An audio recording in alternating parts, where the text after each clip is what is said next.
being able to withdraw somewhat from the Middle East. What does that mean, including for the large military base here? I feel good about where we are, but could we be better? Sure. Could we be even ready, more ready than we are now? Yes.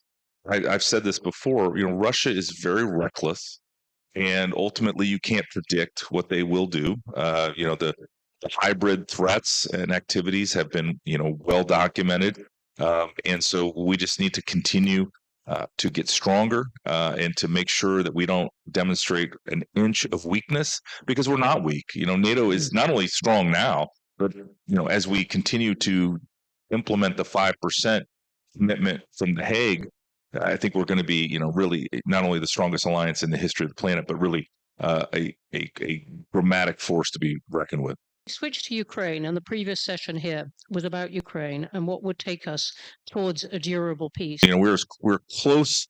We're closer than we've ever been to peace. And this is, as President Trump has said, this is a tough situation to get to the right spot.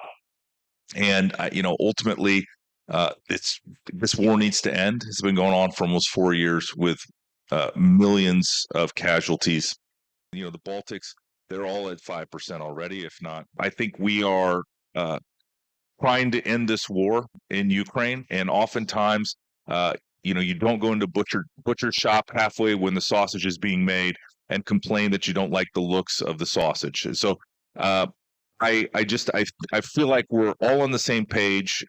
With Secretary Rubio involved in the process, I'm fairly confident that all perspectives will be considered. But at the same time, we need to find if there's a deal that can even be made. And I think it's been pretty clearly communicated that whatever was in the 28-point plan, that there are now 4 different streams. There's the NATO work, there's the EU work that have been separated out from the Russia-Ukraine peace process and the U.S.-Ukraine conversations. And those are all happening in real time. United States.